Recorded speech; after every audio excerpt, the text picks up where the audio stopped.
नमो हरिहन्ताणं नमो सिद्धाणं नमो आयुरीयाणं नमो वज्रायाणं नमो लोये सवसाहोनं।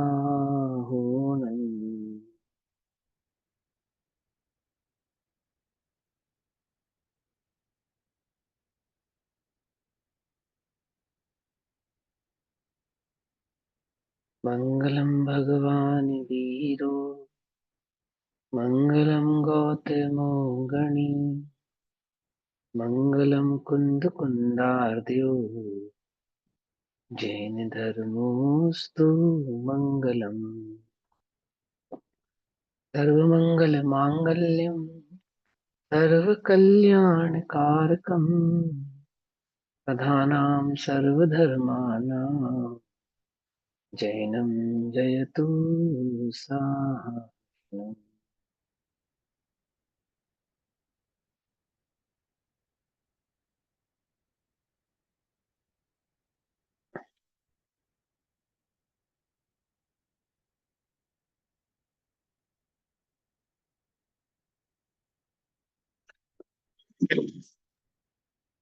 हमारी रात्रिकालीन कक्षा का विषय चल रहा है समाधि मरण।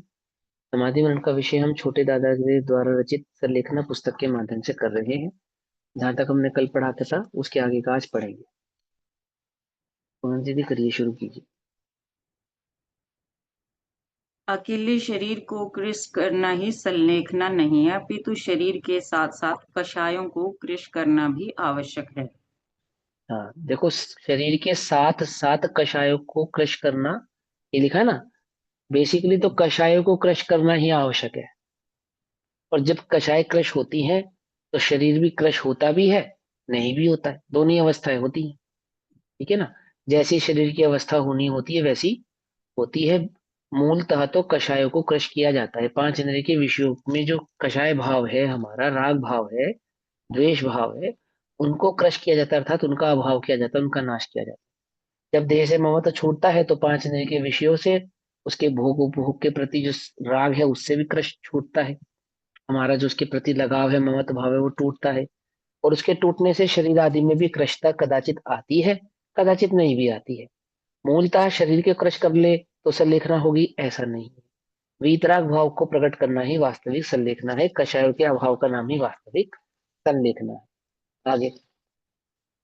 सम्यक काय कषाय लेखना संलेखना। आचार्य पूज्यपाद ने इस कथन के अनुसार शरीर और कषायों को भली भांति कृश करना ही संलेखना है। हम्म। सागर हाँ, शरीर धर्मांग माने शरीर को क्रश करने का मतलब समझना ध्यान से, पांच इंद्रिय के प्रति जो विषय आसक्ति है उसको क्रश करना। वहां पे देह क्रश करने का भाव समझना। शरीर क्रश करने का मतलब क्या? ये जो हमारी पांच इंद्रियां है ना देह की, इन पांच इंद्रियों के संदर्भ में जो हमारी राग आसक्ति है ना, राग भाव बैठा है, स्पर्शन रसना घ्राण आदि चक्षु के प्रति, उसकी क्रशता। देह की क्रशता कहने का मतलब समझे ना किसको कहते हैं। शरीर कमजोर करने का नाम नहीं। शरीर तो कमजोर होगा नहीं होगा, वो तो शरीर की अपनी अवस्था है। उद्गल में जीव कुछ नहीं कर पाएगा। लेकिन इस जीव की जो पांच इंद्रियों के प्रति आसक्ति है, देखने के संदर्भ में, चखने के संदर्भ में, ठंडा गर्म आदि, स्पर्शन नरम गद्दा आदि के संदर्भ में, सुनने आदि के संदर्भ में, ये जो इसकी आसक्ति है जीव की, ये जो पांच इंद्रियों के प्रति, इसकी क्रशता को शरीर की क्रशता कहते हैं। आज समझ में ही नहीं आई? जो स्पर्शन, बैठ, जमीन पे नहीं बैठ पा रहे हम, क्यों नहीं बैठ पा रहे? जो घुटने में दिक्कत है वो एक अलग बात। बैठते समय भी हमको क्या, जमीन हार्ड लगती है, हमें तो सॉफ्ट जमीन चाहिए। अथवा सर्दी हो तो ऐसी जगह बैठेंगे जहाँ थोड़ा गर्माहट फील हो, गर्मी हो तो ऐसी जगह बैठेंगे जहाँ थोड़ी सर्दी फील हो। अब देखो, तमोशरण जैसी जगह, मंदिर, जिन मंदिर, वहां पे भी क्या आ गया, एसी आ गया आजकल। मंदिरों में लोग एसी लगाने लगे। पांच इंद्रिय के विषय वो घर में तो भोगते ही है, घर में तो भोगते ही हैं हम। एक मंदिर, जिन मंदिर की ऐसी जगह थी जहाँ पांच इंद्रिय के विषय को त्याग कर हम जाते थे, तो वहां पे भी क्या हो गया? अभी गनीमत है कुछ दिनों बाद वहां पे डल्लप के गद्दे ना लग जाए, क्या रजाइयां भी मिलने लगे। जैसे गुरुद्वारे में होता है ना, गद्दे और रजाई बैठ जाओ ओढ़ के और गुरुवाणी सुनो। ऐसे अपने जिन मंदिर में भी हो जाएगा। एसी तो आ ही गया, सर्दी में गद्दे और रजाई की जरूरत रह गई है, वो भी लग जाएंगे। कुछ बात समझ में है या नहीं है? पांच इंद्रिय के विषयों के प्रति जो इस जीव की आसक्ति है, उसके त्याग का नाम, उसके छोड़ने का नाम ही शरीर की कृशता है। कषाय और पांच इंद्रियों के प्रति जो ममत्व भाव, वो ममत्व भाव के त्याग का नाम शरीर की कृशता, ऐसा कहलाता है। पकड़ में ही बात। शरीर को क्रश करना मात्र शरीर को क्रश करना नहीं। कषाय के साथ जब शरीर की कृशता कही जाए तो उसका मतलब क्या है? जो इंद्रिय में आसक्ति भाव है, इंद्रिय में जो राग भाव है, उसके घटने का नाम वहाँ पे कृशता है। ठीक, चलो भैया आगे पढ़ो। मंदिर है, मंदिर साधना गृह है, समोशरण सम्यक दर्शन प्रकट करने की जगह है। पांच इंद्रिय के विषयों को त्याग करके अणुव्रत महाव्रत आदि के पालन करने की भावना है वहाँ जिनेन्द्र देव के शरण में। वहां पे भी अब अपना राग की पूर्ति करते हैं, करते नहीं करते की बात नहीं। चलो भैया आगे पढ़ो। सागर धर्मामृत में पंडित आशाधर जी लिखते हैं, समाधि हम्म। मरण के लिए प्रयत्नशील साधक उपवास आदि के द्वारा शरीर को और श्रुत ज्ञान रूपी अमृत के द्वारा कषाय को सम्यक रूप से कृश करके चतुर्विध संघ में उपस्थित होवे, अर्थात जहाँ हाँ चतुर्विध संघ हो वहां चला जाए। हाँ, मतलब जिनको जिनको समाधि संलेखना आदि धारण करनी हो, जिनको समाधि में संलेखना में जीवन यापन करना हो, वो पांच इंद्रिय के विषय को त्यागे। पांच इंद्रिय के विषय को त्यागे तो त्यागने में उपवास आदि भी होंगे, रस रस परित्याग भी होगा, एक आसना आदि भी होंगे, है ना? और उनोदरी भी होगी। तो यथावत संबंध, संभव जैसा होगा ऐसी स्थिति भी होगी, तो उसको भी त्याग करे, पालन करे उसका। क्योंकि उसको इंद्रिय से आसक्ति कम करनी है, अपनी आसक्ति घटानी है अथवा आसक्ति नहीं रखनी है ना? तो जब हम इंद्रिय से आसक्ति को घटाते हैं तो इंद्रिया ऑटोमेटिकली क्रश होती है। श्रीमद रायचंद जी कहते थे, श्रीमद रायचंद जी से पूछा कि आप इतने दुबले पतले क्यों होते जा रहे हैं, इतने कमजोर होते जा रहे हैं, आप अपना ध्यान नहीं रखते? तो बोले मेरे दो बगीचे हैं, एक आत्मा का बगीचा, एक देह का बगीचा। तो मैं अपना जो जल है वो आत्मा के बगीचे में दे रहा हूँ, तो वो तो हरा भरा हो रहा है, और देह रूपी बगीचे में जल दे ही नहीं रहा, इसलिए सूखता जा रहा है। सही बात समझ में? शरीर को सुखा नहीं रहा हूँ, मेरा उस और ध्यान नहीं है तो सूख रहा है। अर्थात मुझे पांच इंद्रिय के विषयों की आसक्ति नहीं है, तो इंद्रियां क्या हो रही है? शिथिल हो रही है बस। लेकिन मुझे कोई फर्क नहीं पड़ रहा है, क्योंकि मैं जो हूँ, मैं अपने बगीचे को तो हरा भरा रखा है मैंने, आत्मा के बगीचे को। तो वहां आत्म परिणाम में जो कषाय भाव है उसका त्याग, और उस कषाय परिणाम के साथ साथ पांच इंद्रियों के प्रति जो विषयों की आसक्ति है उसका त्याग। इन दोनों के त्याग पूर्वक पांच इंद्रिय के विषयों की त्याग की आसक्ति को कैसे घटाते हैं? उपवास, उनोदरी, अनशन आदि के द्वारा, बाह्य तप के द्वारा। बाह्य तप से इंद्रियों की कृशता यानी इंद्रियों की आसक्ति को कम किया जाता है। अंतरंग तप स्वाध्याय आदि के माध्यम से, श्रुति ज्ञान आदि से आत्म भावना को, वीतराग भाव को स्ट्रॉन्ग किया जाता है, मजबूत किया जाता है। अंतरंग में पड़ी हुई कषायों को घटाया जाता है। उसके घटाने से जो भाव प्रकट होता है वो वास्तविक संलेखना का भाव होता है। समझ में ये बात? तो उपवास करना है जी हमें, क्यों करना है? क्यों करना है बोलो? एकादशी का उपवास करना, अष्टमी का उपवास करना, चतुर्दशी का उपवास करना है, बिल्कुल करना चाहिए। क्यों? क्यों करना चाहिए? क्योंकि हम जैन है इसलिए? क्योंकि वो हमारे पर्व है इसलिए? नहीं, हमें इंद्रियों के प्रति जो आसक्ति भाव, भोजन के प्रति जो आसक्ति है, अन्य अन्य इंद्रियों के प्रति जो आसक्ति है, उसको घटाने हेतु हम ये उपवास आदि, अनशन आदि, उनोदरी आदि को ग्रहण करते हैं। ठीक है ना? इंद्रिय शिथिल करना मतलब इंद्रियों के प्रति ममत्व भाव को त्यागना। इंद्रिय शिथिल होंगी नहीं होंगी वो तो उनका अपना अपना निजी स्वभाव है।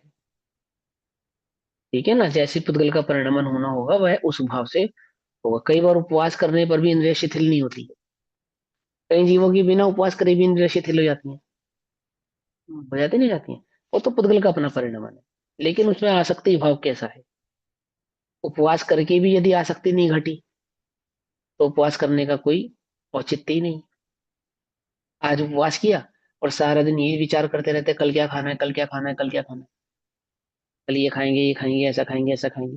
अथवा आज उपवास करना है इसलिए कल दुगना भोजन करा, आज उपवास किया फिर कल दुगना भोजन किया, यानी एक दिन पहले और एक दिन बाद दो गुना भोजन करे, तो वो उपवास कोई उपवास थोड़ी है। असल में इंद्रियों के प्रति जो ममत भाव है, हमारा एकत्वपना है, उसके त्याग का नाम वहां पे इंद्रियों की शिथिलता है। वहां कषाय भाव, क्रोध मान माया लोभ आदि जो कषाय भाव है, मिथ्यात्व आदि जो कषाय है, उनके त्याग की भावना है और वीतराग भाव को बढ़ाने की भावना है, वही वास्तविक संलेखना है। आगे पढ़ो। शरीर को कृश करने का उपाय उपवास आदि को और कषायों को कृश करने का उपाय श्रुताभ्यास यानी स्वाध्याय को बताया है। साथ हम्म। में चतुर्विध मुनि आर्य का श्रावक श्राविका संघ के सत समागम में रहने को कहा है। इस हाँ, श्राविका और श्रावक मतलब कौन से श्रावक श्राविका,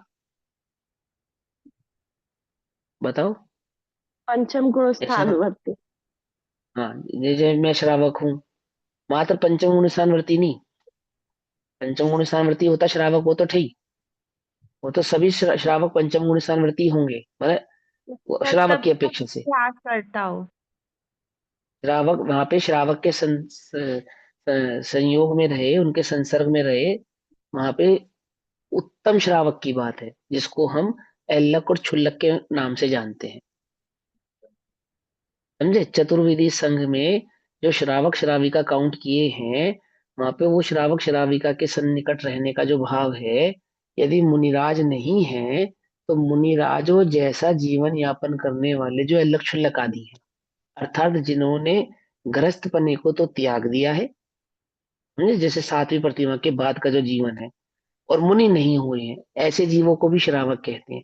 ऐसे उत्तम श्रावकों के संसर्ग की बात है, ऐसे श्रावकों की बात नहीं है जो पांच इंद्रिय के विषय आदि में लिप्त हो सकता है सम्यक दृष्टि हो, उसकी कोई बात नहीं है।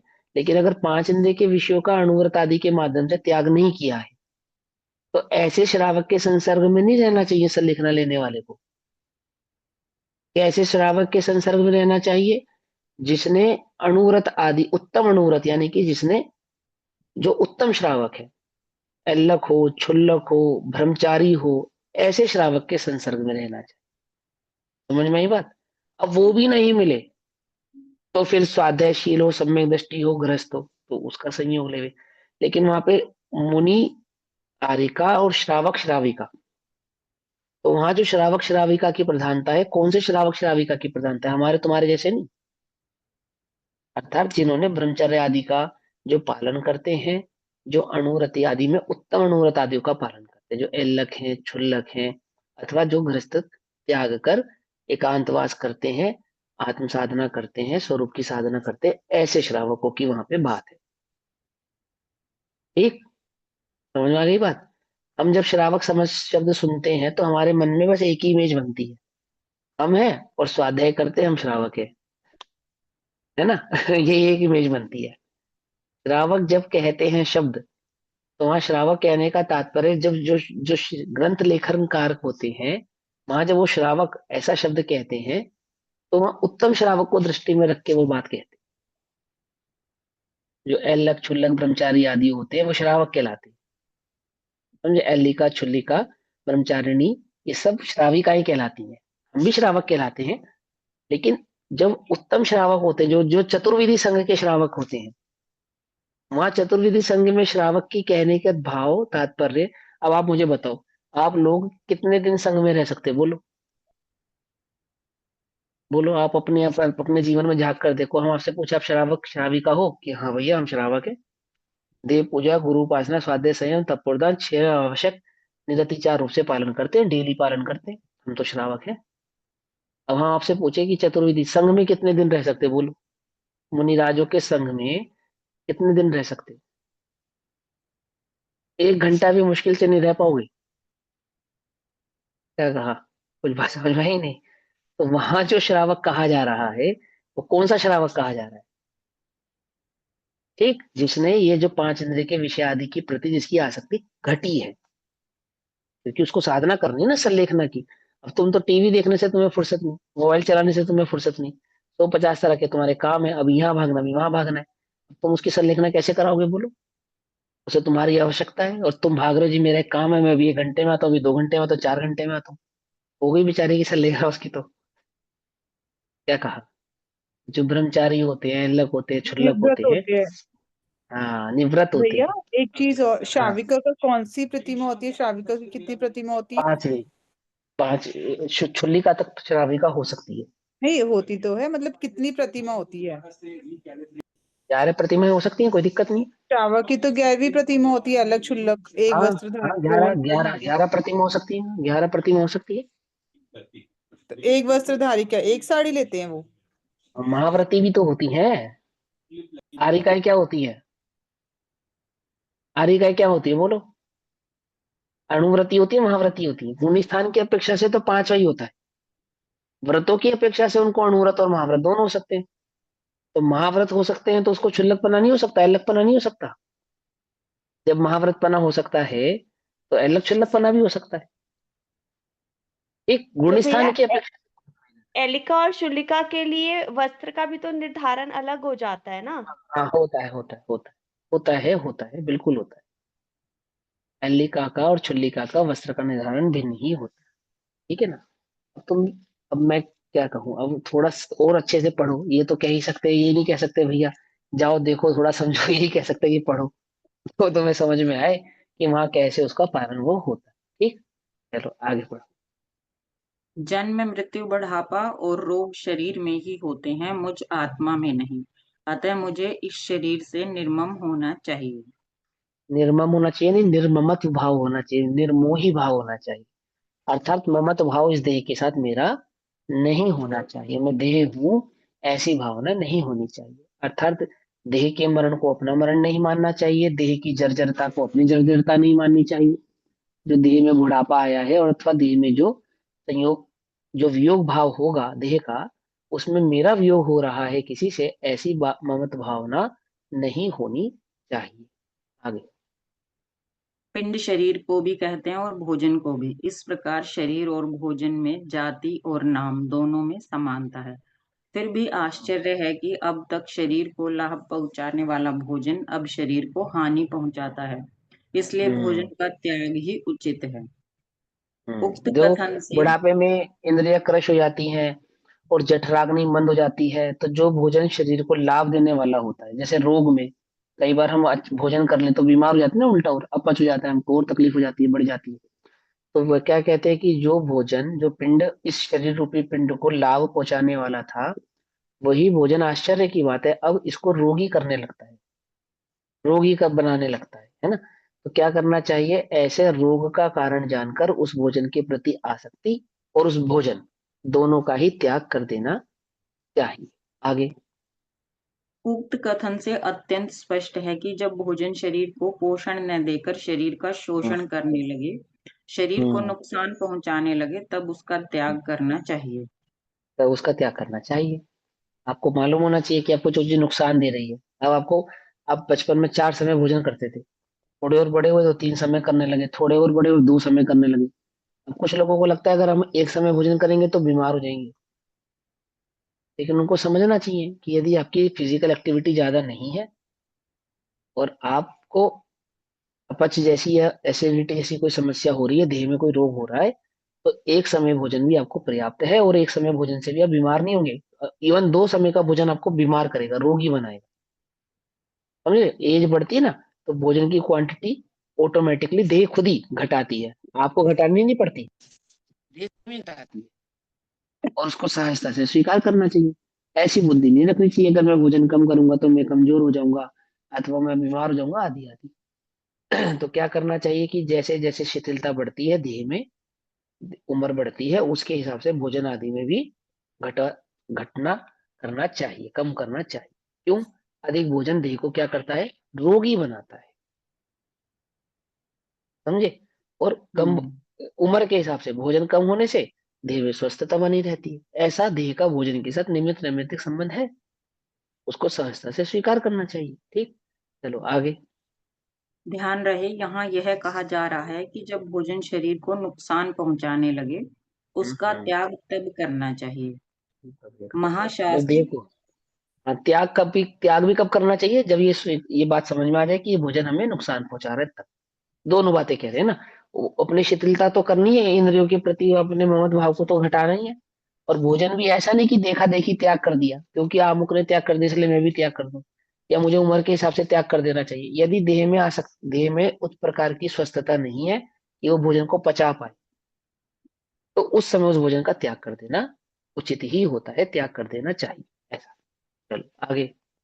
महाशास्त्र तत्वार्थ सूत्र में भी आचार्य उमा स्वामी ने अणुव्रतधारी श्रावकों को मुख्य रूप से व अन्य मुमुक्षु भाई बहनों को गौण रूप से आदेश दिया है, उपदेश दिया है कि मारणांतिकी संलेखनाम जोशिता, मरण काल उपस्थित होने पर संलेखना यानी समाधि मरण व्रत का श्रावकों को प्रीति पूर्वक सेवन करना चाहिए। हम्म समझ में आ रही उपसर्ग बात? मरण काल का निर्णय हो जाने पर, निश्चय हो जाने पर, ये पक्का हो जाने पर संलेखना श्रावकों को, मुमुक्षुओं को ग्रहण कर लेनी चाहिए। संलेखना मतलब कषाय विषय कषायों का त्याग कर देना चाहिए, पांच इंद्रिय के प्रति आसक्ति छोड़ देनी चाहिए, है ना, और एकमात्र आत्म भावना की ये साधना निरंतर करनी चाहिए। आगे। उपसर्ग आदि के होने पर तो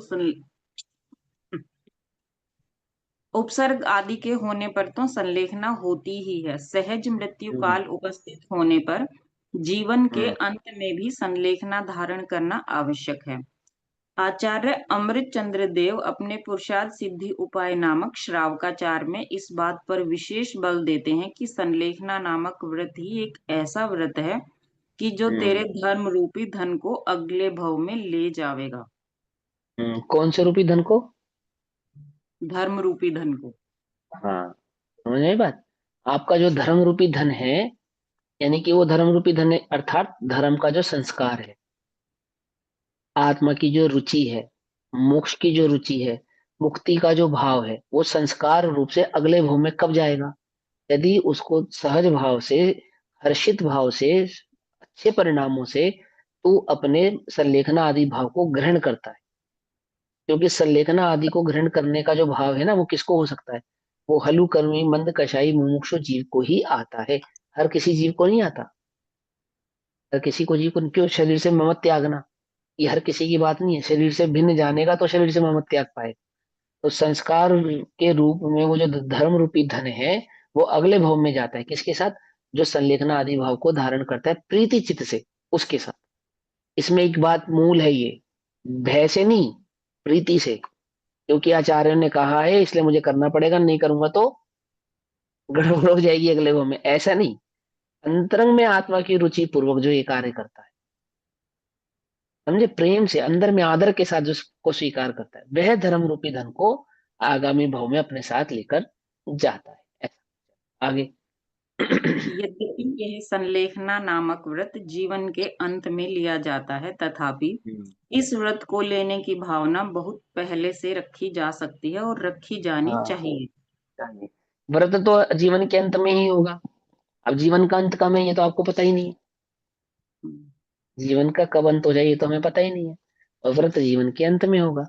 तो क्या कहते हैं कि भावना मतलब जो तैयारी है स्वभाव को प्रकट करने की, स्वभाव की दृष्टि करने की, तत्व निर्णय करने की, विषया के प्रति जो आसक्ति है उसको घटाना, कषाय आदि के भाव को त्यागना, ये तो हमें निरंतर भावना भाती ही रहनी चाहिए।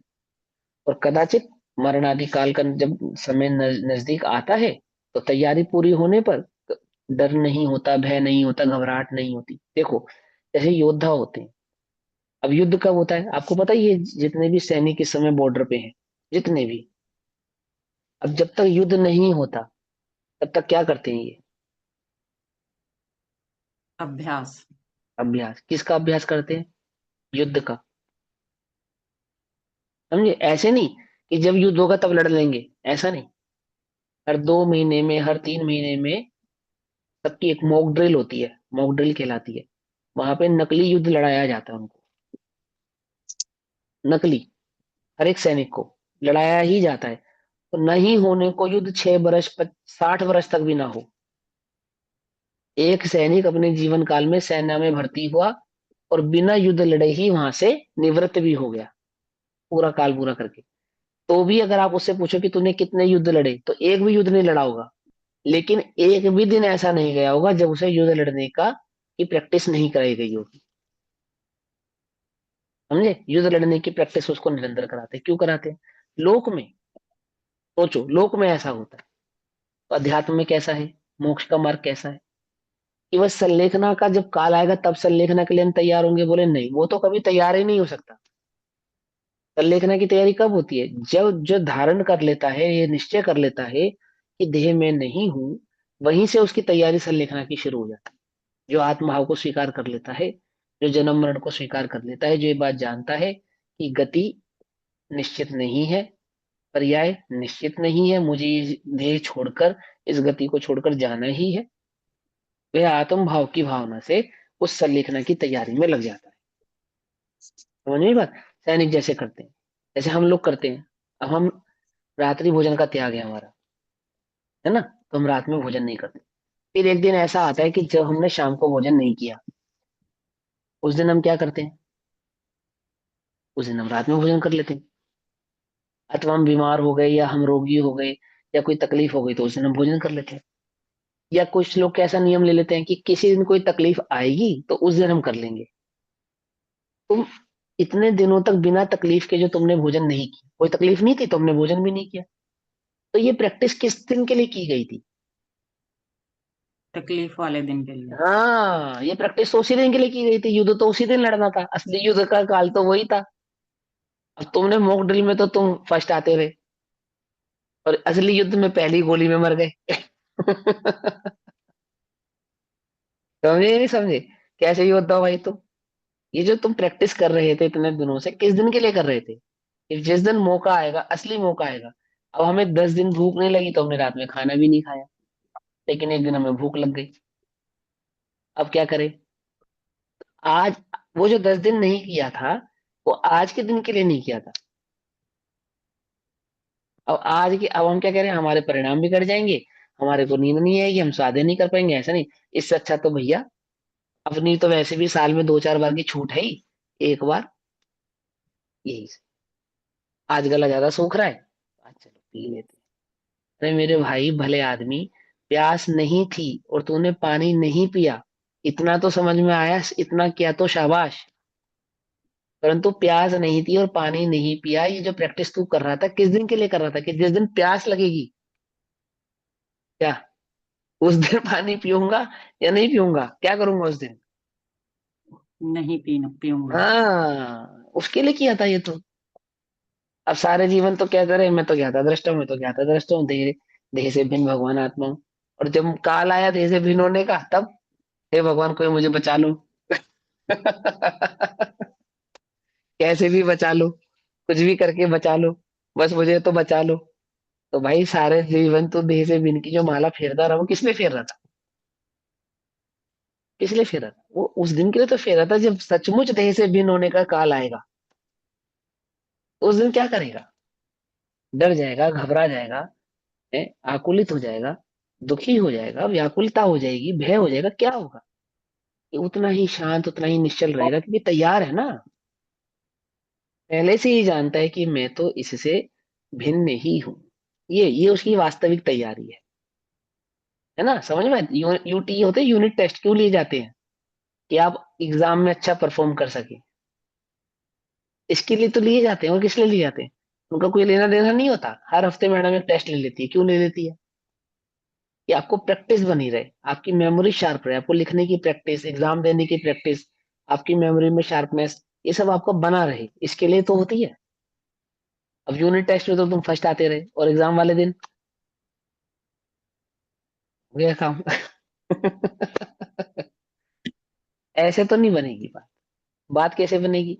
वो जो शुरुआत से तैयारी है, अगर वो प्रॉपर है, तो वास्तव में जब तक काल आएगा युद्ध लड़ने का, तो वो सैनिक डरेगा नहीं, योद्धा की भांति, वीर की भांति उस युद्ध को लड़ेगा। ऐसे योद्धा की भांति भी, वीर की भांति जो सलेखना जिसने धारण की है, वो छपक क्या करता है? कषायों से एक योद्धा की भांति लड़ता है। 5 इंद्र के विषय आदि से एक योद्धा की भांति उनसे निर्ममत, निर्ममत, निर्मम, समझे, निर्ममत भाव के साथ उसका त्याग कर देता है, अर्थात अपने वीतराग भाव की ही दृष्टि को ऊर्ध्व रखता है। पकड़ में ही बात? पूरे जीवन तैयारी होगी तो जाके अंत में ऐसा काल आएगा। जरूरी तो नहीं, मरण कहीं पे भी हो सकता है। मैंने एक बार पहले भी कहा था, हो सकता है हमें एक भी साधर्मी ना मिले, एक भी व्यक्ति ना मिले जो हमें नमोकार मंत्र भी सुनाने वाला ना मिले, तो क्या हमारी संलेखना होगी या नहीं होगी? बोलो। तैयारी है तो हो सकती है। तैयारी होगी तो कहीं पे भी हो जाएगी। वास्तविक तैयारी तो वही है जहां ये इच्छा ही नहीं है कि मैं आमुक स्थान पे रहूं और आमुक संयोगों के बीच में रहूं संलेखना के समय। यहाँ इच्छा ही नहीं है।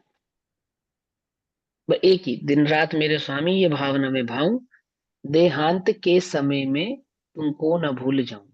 खत्म। तुमको न भूल जाऊं अर्थात तुम्हारे द्वारा जो उपदेश मुझे दिया है, तुम्हारे द्वारा जो ज्ञान मुझे ग्रहण हुआ है, तुमको भी ना भूलूं और तुम्हारी कही हुई बात को भी ना भूलूं। समझ में? पिताजी की बात को याद रखना यानी पिताजी को याद रखना, और पिताजी को याद रखना यानी पिताजी की कही भी बात को याद रखना। सीधी सी बात। समझ में बात? भोगे जो भोग पहले, उनका ना हुए सुमिरन। मैं राज संप्रदाय पद इंद्र का ना चाहूं। है ना? शत्रु अगर कोई हो, संतुष्ट उनको कर दूं। समता का भाव धरकर सबसे क्षमा कराऊं। त्यागूं आहार पानी औषध। औषध माने? औषध माने क्या होता है? नुपुर जी आप बताओ, रुक जाओ। दवाई। हाँ, मेडिसिन, दवाई, औषध और विचार। त्यागूं आहार पानी औषधि विचार अवसर। और विचार और अवसर का क्या मतलब होता है? थॉट्स या एप्लीकेशन। ध्यान नहीं लाना, ध्यान में नहीं विचार लाना, माने? हाँ, ध्यान विचार नहीं माने करना। कोई विकल्प होना, किसी प्रकार का विकल्प नहीं करना। और अवसर माने? कोई भी समय जिस हो समय सकता है, आपके निश्चित टाइम आए नहीं। उस समय मौका, कुछ भी मौका। विचार रखना। अवसर माने मौका। मौका। हाँ, कि कोई मौका मिल जाए, कोई भगवान कोई ऐसी संधि बैठ जाए, कोई ऐसा मौका पड़ जाए कि फटाफट मेरा निवारण हो जाए। त्यागूं आहार पानी औषधि विचार अवसर, टूटे नियम न कोई, दृढ़ता हृदय में लाऊं। जागे नहीं कषाये नहीं वेद ना सतावे, तुमसे ही लो लगी हो दुर्ध्यान को भगाऊं। आत्म स्वरूप अथवा आराधना विचारूं, अरिहंत सिद्ध साधु रटना यही लगाऊं। अरिहंत सिद्ध साधु कौन नहीं चाहिए मुझे? कौन नहीं चाहिए? कोई नहीं चाहिए। कोई मेरे आसपास हो, कोई मुझे सुना देवे, कोई मुझे बतला देवे, कोई मेरा हाथ पकड़ लेवे, कोई मुझे सहला देवे, ऐसा कुछ नहीं। कहीं पे भी हो सकती है। कहाँ हो जाए बोलो संलेखना? कहीं भी हो सकती है। हो सकती नहीं हो सकती? आपको पता भी आज बड़ौत में एक दुखद घटना घट गई है ना? मालूम है ना? क्या हुआ? वो मचान बनाया था मान स्तंभ पे अभिषेक का पूजन करने का, वो मचान टूट गया। स्कैफोल्डिंग जो बांधी थी वो टूट गई, और ऊपर से 150 200 फीट 150 फीट की स्कैफोल्डिंग से लोग गिर गए नीचे। 150 200 लोग थे करीब। कोई नहीं जानता है कब कब आ जाए। और तैयारी, तैयारी, कुछ बात समझ में आई? तैयारी ऐसी होनी चाहिए कि को मौका पड़े, अपने को नहीं मालूम, हम तैयार हैं। ऐसी धारणा बिल्कुल भी चित्त में मत रखो। एक आमुक स्थान हो, एक ऐसा ऐसा हो और उस स्थान पे मेरी संलेखना हो, ऐसा नहीं। ऐसा बिल्कुल विकल्प मत रखना।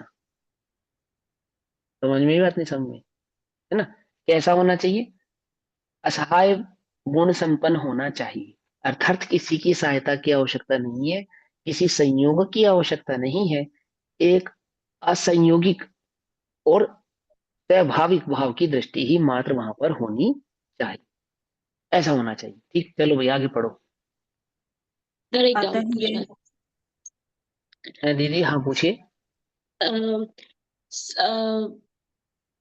अपन ऐसा सोचते हैं कि किसी से कोई दुश्मनी मत मत रखो मन में। अगर संलेखना लेने का अपन भाव बना रहे हैं तो अभी आपने बोला ना किसी से दुश्मनी दुश्मनी नहीं हो तो उससे भी माफी मांग लेते हैं। तो ये ऐसे अंदर में माफी मांगने का है कि जाके प्रैक्टिकल मांगो, प्रैक्टिकल मांगो। देखो, दो प्रकार की माफी है। एक तो ये है कि यदि कषायों में तीव्रता, बहुत तीव्रता है आपके, तो आपको प्रैक्टिकली माफी मांग लेनी चाहिए। वास्तविक माफी तो यही है कि सामने जाके आप उसको माफी मांग के बात को खत्म कर दो, वो आपको माफ करे या नहीं करे, इस अपेक्षा के बिना। ये अपेक्षा नहीं, कि वो हमें माफ करे ही करे, या हमें उसको मनाना ही पड़े। आप अपनी तरफ से बिल्कुल वीतराग भाव पूर्वक उससे क्षमा याचना करो और बात को खत्म कर दो। एक बात तो ये है ना। और वास्तविक क्षमा क्या है? सच्चे स्वरूप का श्रद्धान हुए बिना सच्ची क्षमा भी प्रकट नहीं होती। क्षमा स्वभावी जो भगवान आत्मा है ना, ये मैं स्वयं, इसका अनुभव हुए बिना क्षमा प्रकट नहीं होगी। तो अंतरंग में जो हमने कषाय भाव त्यागा वो भी क्षमा है, हमने जो उनसे क्षमा मांगी वो भी क्षमा है। अब हम अंदर में तो बैठे कि हमारे अंदर से तो क्षमा है, वो हमारे सामने भी खड़े हैं, या उनके साथ हमारा संयोग भी बन गया, लेकिन हम बोल नहीं पा रहे उनसे क्षमा, तो ये आपकी मान कषाय है। क्रोध कषाय का अभाव तो कर लिया, चलो कि हमें अंदर से उनके प्रति क्रोध नहीं है, परंतु मान का तो अभाव नहीं कर पाए। मान के कारण ही तो हम उनसे क्षमा नहीं कह पा रहे, हम उनसे सॉरी नहीं कह पा रहे, क्योंकि हमारे अंदर में क्या है? अभिमान कषाय। हमें ऐसा लगेगा कि यार अब हमको हमको सॉरी कहना पड़ेगा, और हम सॉरी कह देंगे और उसने नहीं एक्सेप्ट किया तो हमने तो अंदर से माफी मांग ली भैया। ऐसे नहीं, ऐसे नहीं, है ना। जैसे अन्य वस्तु भी हम प्रैक्टिकली लेन देन करते हैं ना, ऐसे क्षमा का भी लेन देन प्रैक्टिकली होना चाहिए, क्योंकि वह हमारी मान कषाय को भी गलाता है। क्रोध को तो गलाएगा ही, साथ में हमारी मान कषाय को भी गलाता है। और मांगनी चाहिए, कोई आपत्ति नहीं है उसमें, बिल्कुल मांगनी नहीं, चाहिए। इसलिए जरूरी ना, क्योंकि हमने तो मन से माफ कर दिया, लेकिन सामने वाले को ये नहीं पता है कि हमने उसको माफ कर दिया, तो वो नरक गति में जाके कुछ भी दुश्मनी हमसे ले सकता है, या जो भी नरक गति में दुश्मनी। ऐसे नहीं, इस भय से तो बिल्कुल भी मत मांगना कि अगर मैंने उससे माफी नहीं मांगी तो नरक में मुझसे बदला लेगा। कमठन ने भगवान महावीर स्वामी, भगवान पारसनाथ को माफ नहीं किया। भैया लेकिन नरक तो में उसने क्यों लेगा, नरक में थोड़ा ना जा। सुनो सुनो, तो कमठन ने पारसनाथ भगवान को माफ नहीं किया, तो पारसनाथ भगवान को कहाँ जाना पड़ा? उसकी वजह से कहीं जाना पड़ा? वो तो उनको तो मोक्ष जाना, तो चले गए, खत्म हो गई बात। हमें आपसे बंधना पड़ेगा, और क्योंकि हमने आपको क्योंकि हम आपसे बंधे हैं, इसलिए आप भी हमसे बंधे हो, ऐसा नियम नहीं है। ऐसा नियम नहीं है। कुछ बात समझ में ही नहीं आई? ये चक्कर नहीं है। यहाँ तो स्वतंत्र है, कोई किसी से बंधा नहीं है, बिल्कुल स्वतंत्र है। आप क्षमा मांगेंगे वो भी स्वतंत्रता के खाते में जानी है, आप नहीं मांगेंगे वो भी स्वतंत्रता के खाते में। जैसे अब आपने कहा कि अगर हमने क्षमा नहीं मांगी तो उसको ऐसा लग सकता है कि हमने क्षमा नहीं मांगी तो हमसे बदला लेगा, उसके मन में हमारे प्रति कषाय हो सकती है। हो सकता है उसके मन में आपसे पहले कषाय चली गई हो, उसके मन में आपके प्रति कषाय हो ही ना, आपको क्या पता है या नहीं है? आप ही तो सोच रहे हो ना कि उसके मन में हमारे प्रति कषाय हो सकता है ना हो। हम ये अज्यूम कर रहे हैं कि उसके मन में हमारे प्रति कषाय है। और ऐसा भी हो सकता है कि आप क्षमा मांगो और वो आपको क्षमा ना करे।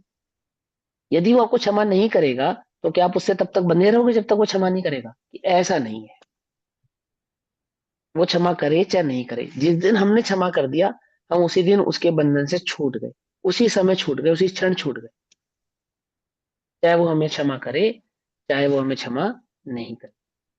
कोई किसी से बंधा नहीं है। हम जीव अपने अज्ञान से बंधा है, अन्य किसी से नहीं बंधा है। क्या कहा? मैं कहाँ बंधा हूं? मैं स्वयं अपने अज्ञान से बंधा हूं, बस। और कहीं कोई किसी से बंधा नहीं। Got it. समझ में आई बात? मुझे अपना अज्ञान दूर करना है, वही मेरे बंधन को खोलेगा। उस सामने वाला अपना अज्ञान दूर करे चाहे नहीं करे, वो अपने अज्ञान से बंधा है, मेरे क्रोध से वो नहीं बंधा, और मेरी क्षमा से वो आजाद भी होगा। जैसे लोग क्या कहते हैं, कथा है कि भगवान आदिनाथ, भगवान बाहुबली को कब तक मोक्ष नहीं हुआ? जब तक भरत ने क्षमा नहीं, माफी नहीं मांगी। माफी नहीं ये ये जैन दर्शन की सच्ची कथा नहीं है, वास्तविक कथा नहीं। पढ़ो पहले, मूल पुराण में जाके कथा पढ़ो पहले तो। आदि भगवान बाहुबली को कोई लेना देना नहीं है भरत से, मुनिराज बाहुबली को, कि वो भरत मुझसे माफी मांगे, मैं भरत की भूमि पे खड़ा हूं। ऐसा विकल्प हो तो सातवां आठवां गुणस्थान ही नहीं हो सकता, छठा सातवां गुणस्थान ही नहीं हो सकता। ये विकल्प है कि भूमि भरत की है मुनिराज को, यदि तो मुनिराज नहीं है वो, वस्तु स्वरूप की खबर ही नहीं है, जिसे पता ही नहीं भूमि किसी की नहीं हो सकती, राज्य संप्रदाय किसी की नहीं है। इसका तो निर्णय पहले हुआ तो मुनिव्रत हुआ। तो क्यों थे वो? चित्त में अपने स्वयं की शल्य थी, अपनी स्वतंत्र थी वो, भरत से नहीं बंधी थी, अपने अज्ञान भाव से ही बंधी थी, अपने कषाय भाव से ही बंधी थी, अपने गुणस्थान प्रमाण ही बंधी थी, क्या? अपनी तत्समय की योग्यता से ही बंधी थी। किसी अन्य से नहीं बंधी थी, और अपनी तत्समय की योग्यता से उसका अभाव करके उन्होंने निर्वाण प्राप्त कर लिया। भरत की माफी पे बाहुबली भगवान का मोक्ष निर्भर नहीं करता है, किसी का भी नहीं निर्भर करता है, किसी भी जीव का नहीं करता है। प्रत्येक जीव स्वतंत्र है, प्रत्येक द्रव्य स्वतंत्र है, प्रत्येक परमाणु स्वतंत्र है, अणु अणु स्वतंत्र है, एक दूसरे से बंधा नहीं है। ये बात ध्यान रखना है ना। हाँ बोलो, क्या प्रश्न है? भैया शल्य भी कैसी होती है? जो है हम पढ़ते हैं लौकिक, ये हम पढ़ते हैं शल्य 3 प्रकार की होती है, मिथ्यात्व, माया, निदान। मिथ्यात इसका को एक भी शल्य, शल्य थोड़ा होगी। मिथ्यात माया निदान तो मिथ्यात की ही शल्य हो गई। हाँ, और कषाय आदि भाव को भी शल्य कहते हैं, और विकल्प को भी शल्य कहते हैं। ठीक है ना, तो अलग विकल्प अलग को स्थानों पे शल्य अलग, कहते हाँ विकल्प को भी शल्य कहते हैं। ठीक, चलो आप आगे पढ़ो। अतः यह न केवल मृत्यु को सुगंधित करने वाला व्रत है, परंतु यह जीवन को भी भावना के बल पर सुगंधित कर देता है।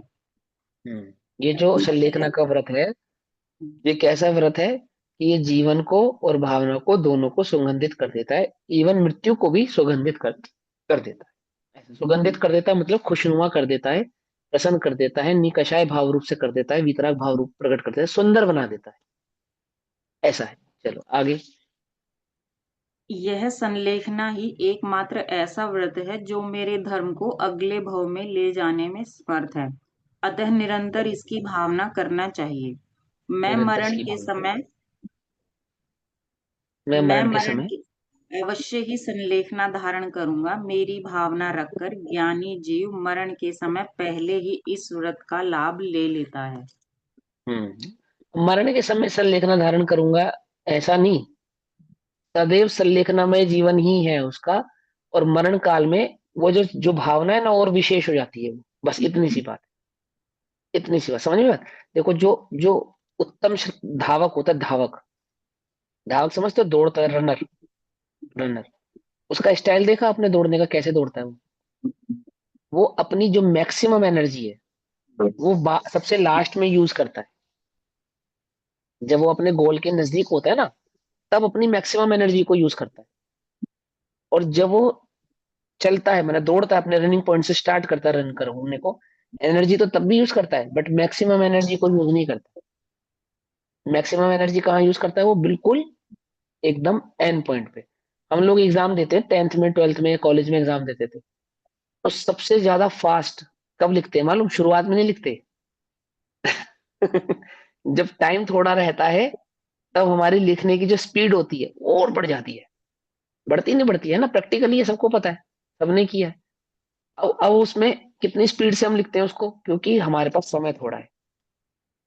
ऐसे ही जो श्रावक है, उसका जो संलेखना वाला जो भाव जो मरण के समय का आपको दिखाई दे रहा है, वो तो भावना तो उसकी शुरू से ही चल रही है, बट उसकी उसकी जो एक्टिविटी है, उसका जो मैक्सिमम भाव है, वो और तीव्रता से प्रकट होने लगता है। कब? जब मरण का काल नजदीक आता है तब, क्योंकि तैयारी तो वो उसी की कर रहा था ना।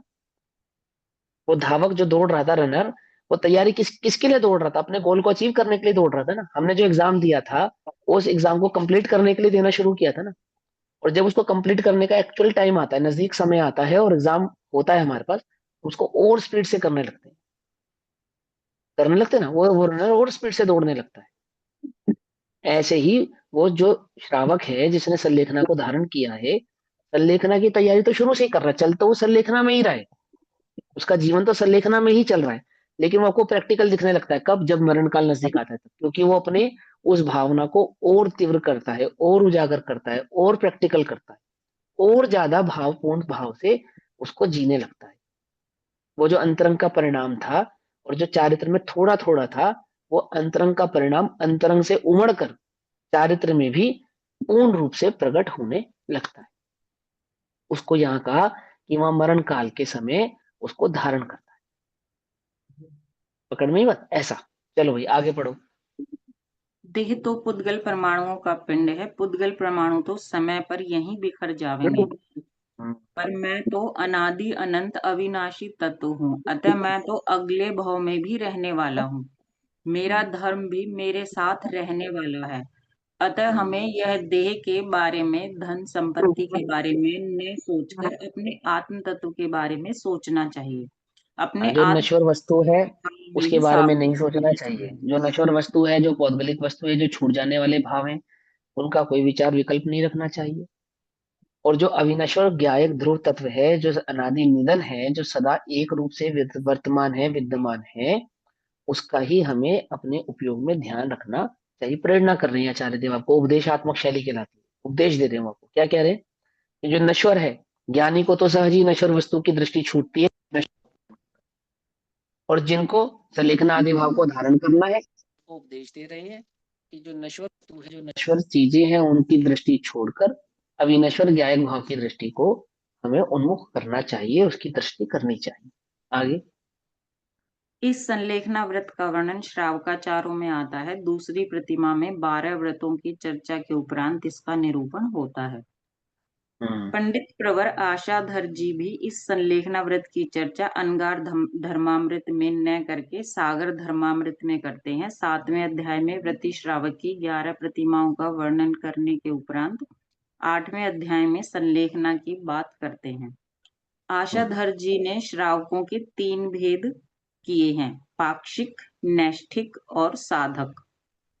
जैसे जैन दर्शन 3 का प्रकार के पक्ष है श्रावक, पाक्षिक, नैष्ठिक और साधक। चलो, पाक्षिक श्रावक किसको कहते हैं? जिसको जैन दर्शन का पक्ष है, वह पाक्षिक श्रावक है, और जिसकी निष्ठा जैन दर्शन में है वह नैष्ठिक श्रावक है। जैन दर्शन की साधना करने वाला श्रावक साधक श्रावक है। देखते ना, तीनों प्रकार के श्रावक मिलते होंगे आपको। हम पाक्षिक है, नैष्ठिक है?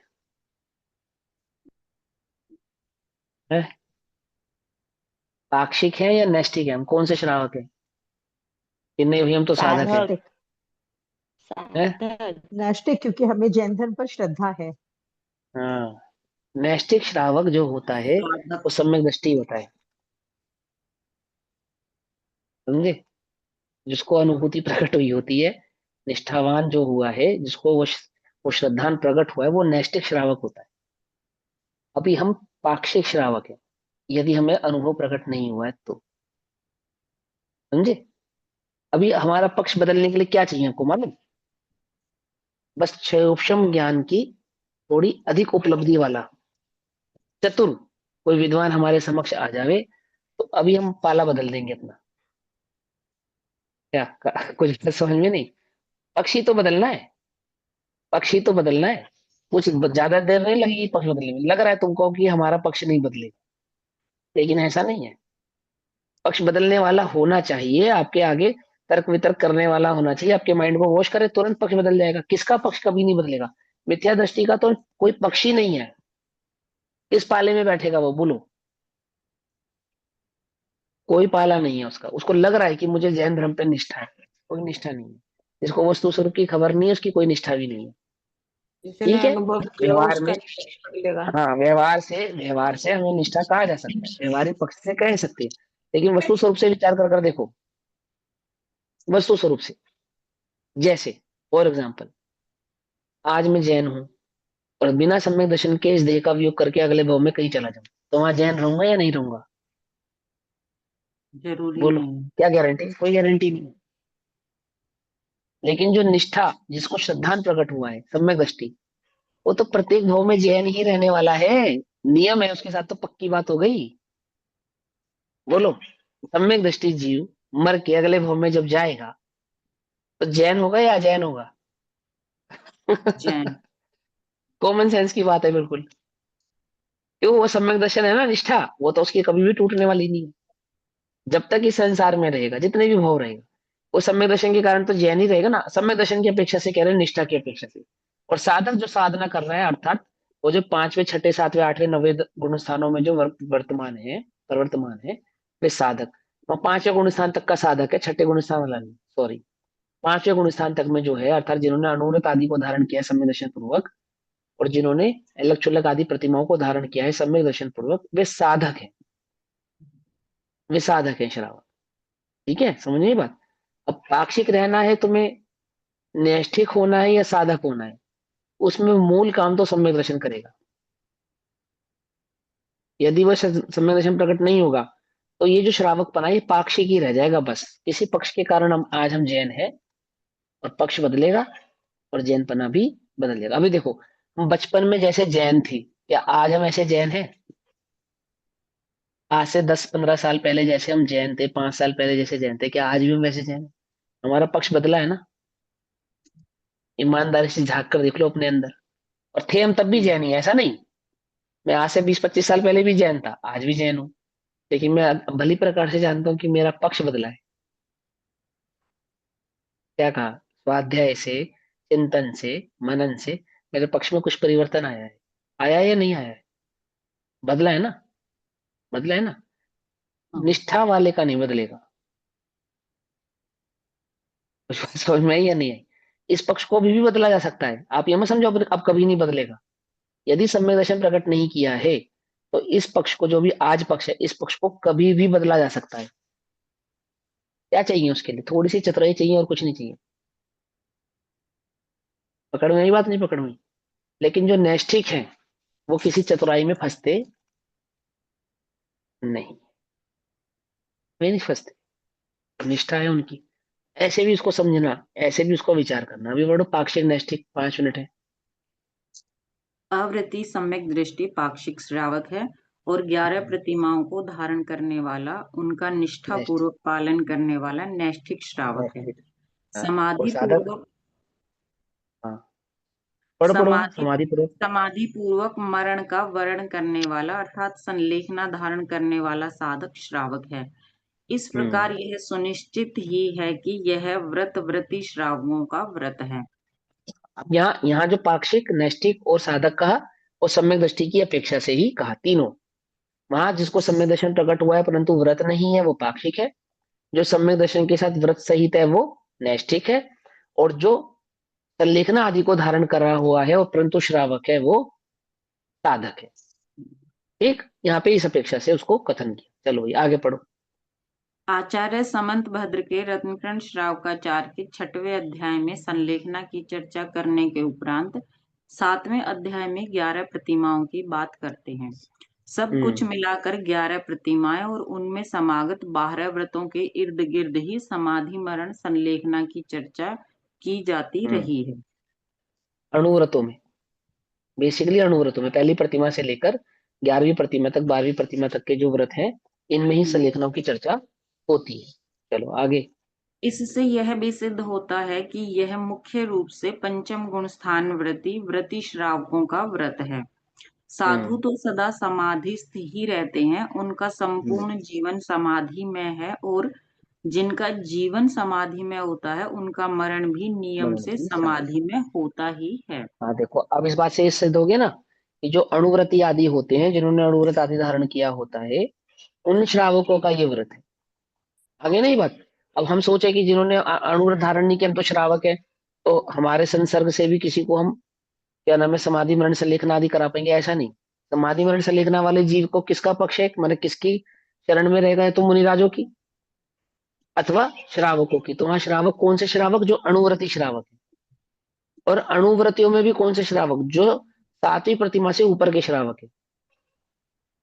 ठीक। और सामान्यतः साधक कौन से हैं? जो पहली प्रतिमा से लेकर 11वीं आदि प्रतिमा तक को जिन्होंने धारण किया है, ऐसे श्रावकों का ये संलेखना आदि व्रत कहलाता है। क्योंकि संलेखना होने के लिए जितनी जो नियमावली है और जितना वीतराग भाव होना चाहिए, जितनी विषय आसक्ति आदि घटनी चाहिए एक श्रावक के अंदर, वो पंचम गुण स्थानवर्ती श्रावक में ही संभव है। क्योंकि बेसिकली 5 इंद्रिय के विषयों की आसक्ति घटे बिना और अंतरंग में कषाय आदि भाव को घटे बिना संलेखना भाव प्रकट होता नहीं है। ठीक है ना।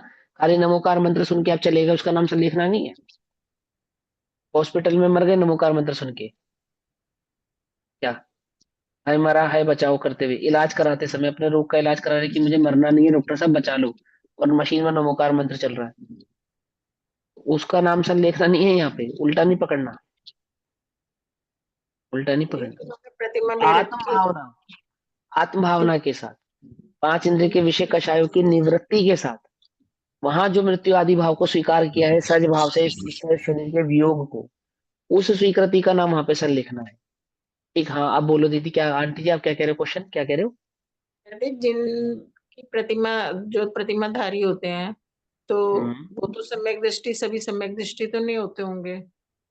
देखो चरणान्यों की अपेक्षा से कथन चल रहा है ना यहाँ पे। अच्छा। यहाँ पे चरणान्यों की अपेक्षा से चल रहा है कथन, तो वहां पे जिन्होंने व्रत आदि धारण किए हैं तो अभी हम उनको सम्यक दृष्टि ही मानकर चल रहे हैं एक तरीके से।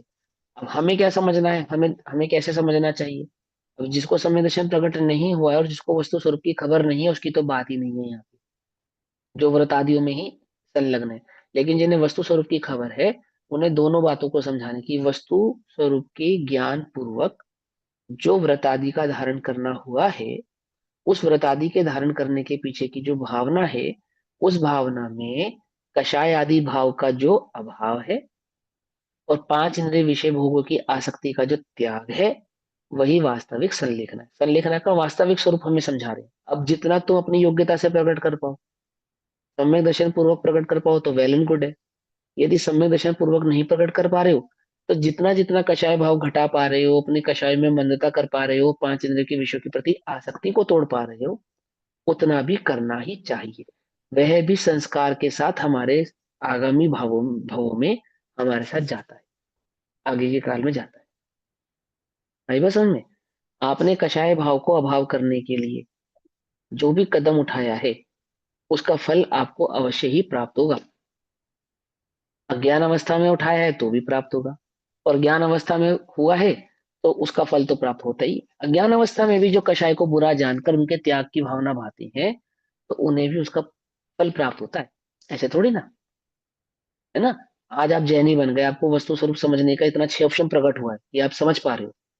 इतना मुश्किल आप बोलो, आपको कितना लगता है आप अपने आसपास के जैनियों को, अपने आप घर में जितने भी लोग होंगे, 4 5 3 4, आप जो वस्तु स्वरूप की चर्चा आज कर रहे हो, इतनी भी वस्तु स्वरूप की चर्चा अपने घर में किसके साथ कर सकते हो आप बोलो। किसी के भी साथ नहीं। आप बोलो कितने से कितने लोगों के साथ कर सकते हो। क्या वो जैन नहीं है? क्या भगवान महावीर स्वामी के अनुयायी नहीं है? है ना, कितनों के साथ कर सकते हो बोलो। कुछ भी नहीं कर पा रहे हो आप। तो ये जो 6 ऑप्शन आपको प्रकट हुआ, इस 6 ऑप्शन को ग्रहण करने की जो कषाय की मदद और योग्यता प्रकट हुई, ये कैसे प्रकट हुई आपको, आपने कभी विचार किया? कभी ना कभी कहीं ना कहीं किसी न किसी भाव में हमने इस वीतरागता के मार्ग की भावना भाई है, इस कषाय के अभाव की भावना भाई है। भले ही हमारी भावना उस समय सफल नहीं हो पाई, उसी के फल में हमें आज ये जिनवाणी और जिनवाणी सुनने का ज्ञान और उतना 6 ऑप्शन और उतनी रुचि प्रकट हुई है कि हम समझ भी पा रहे हैं, इसको ध्यान से सुन भी रहे हैं और आगे प्रकट करने की भावना भी पा रहे हैं। अब यहाँ जितनी ईमानदारी से तुम पुरुषार्थ करोगे, भले ही वो पुरुषार्थ यहाँ सफल ना हो पाए, लेकिन ये ईमानदारी जो है ना तुम्हारी, ये तुम्हें आगे ले जाएगी। ईमानदारी समझ रहे हो, दिखावे के बिना सच्ची भावना के साथ, आत्म कल्याण भावना के साथ, मुझे कषाय का अभाव ही करना है, ये जो अंतरंग में जो तुम्हारी भावना रहेगी, ये जो कषाय के अभाव की ईमानदारी है, वीतराग भाव को प्रकट करने की जो ईमानदारी है, आत्मा के प्रति जो ईमानदारी है, ईमानदारी समझ रहे हो ना, है ना, सच्चाई, ये तुम्हें आगामी भवों में इस मार्ग से जोड़े भी रखेगी और मार्ग प्रकट करने का साधन भी बनेगी। पकड़ में ही बात नहीं, पकड़ में। तो ऐसा नहीं कि सम्यक दर्शन हो जाएगा तो ही काम होगा। सम्यक दर्शन प्रकट करने का जो पुरुषार्थ है वो पुरुषार्थ ही वास्तविक तुम्हारे काम का कारण, जो भी प्रकट होगा उसका कारण बने। जितना कर पाओ अपनी योग्यता के अनुसार उतना तो करना ही चाहिए, ठीक है ना। संतुष्ट नहीं होना चाहिए जब तक प्रकट ना हो जाए, ऐसा भी है ना। आगे चलो, 1 मिनट हो गया, समय पूरा हो गया। चलो एक लाइन पूरी करो, ये पैराग्राफ है अधूरा? हाँ पूरा कर दो इसको। नहीं, समाधि मरण की चर्चा में माता पिता पत्नी पुत्र आदि कुटुंबी जनों से आज्ञा लेना, क्षमा याचना करना मुनि राजों के कैसे संभव है।